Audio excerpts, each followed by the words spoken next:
નમસ્કાર વિદ્યાર્થી મિત્રો, આપનું સ્વાગત છે। આગળ આપણે આરડીએક્સનું સંશ્લેષણ જોયું। આપણે આ વિડીયોમાં પેટર્ન જે આગળનું સંશ્લેષણ છે, વારંવાર પ્રશ્ન પૂછાઈ ગયો છે, બરાબર।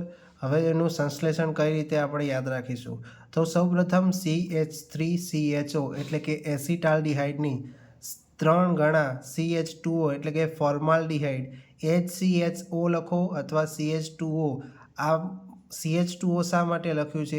કારણ કે આગળ પ્રક્રિયા કરવાની છે, એ પ્રક્રિયા પ્રમાણે આપણે ગોઠવવાનું છે, એટલે આ રીતે CH2O લખ્યું છે। બાકી HCHO એ પ્રમાણે આપણે લખી શકીએ। આ ફોર્માલ્ડિહાઇડની આપણે કેલ્શિયમ હાઇડ્રોક્સાઇડ સાથે આલ્ડોલ સંઘનન પ્રક્રિયા કરીએ છીએ, તો તમે અહીંયા જોઈ શકો છો કે અહીંયાથી શું જોડાય છે? આલ્ડિહાઇડ એમના એમ છે।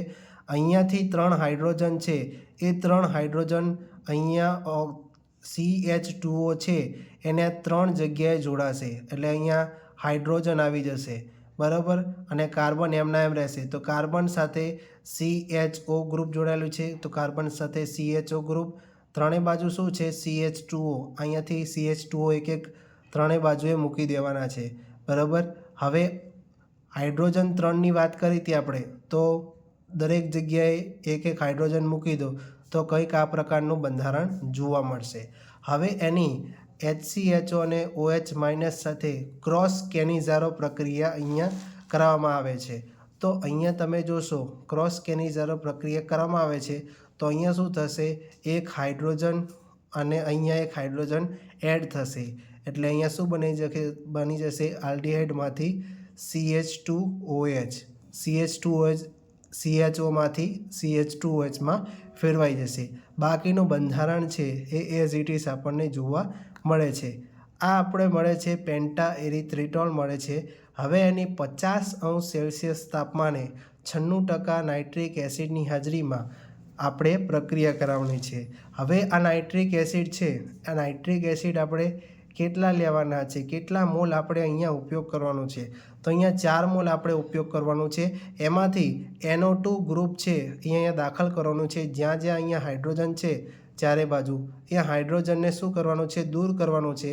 એ હાઇડ્રોજન દૂર કરીને NO2 ચારેય જગ્યાએ NO2 દાખલ કરી દેવાનો છે।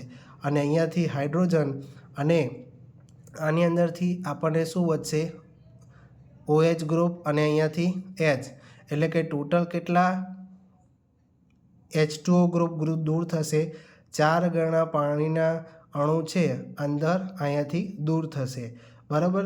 તો આ પેટર્નનું સ્ટ્રક્ચર છે, પેટર્નનું પૂરું નામ શું છે? તો પેન્ટા એરિથ્રિટોલ ટેટ્રાનાઇટ્રેટ એ પેટર્નનું પૂરું નામ છે, બરાબર। અહીંયા તમે જે પેટર્ન જુઓ છો, પેટર્નનું પૂરું નામ અહીંયા આપેલું છે, પેન્ટા એરિથ્રિટોલ ટેટ્રાનાઇટ્રેટ। તે શેના માટે ઉપયોગી છે? તો તે ઉગ્ર અને સંવેદિત વિસ્ફોટક તરીકે ઉપયોગ કરવામાં આવે છે। વારંવાર પ્રશ્ન પૂછાઈ ગયો છે, તો તમારે એકવાર નોટ્સમાં તમારે લખી દેવાનું રહેશે, બરાબર। અને ન ખબર પડે તો ફરીથી એકવાર વિડીયો જોવાનો રહેશે, બરાબર। તો ફરી મળીશું આવા જ નવા વિડીયો સાથે। જય હિન્દ, જય ભારત।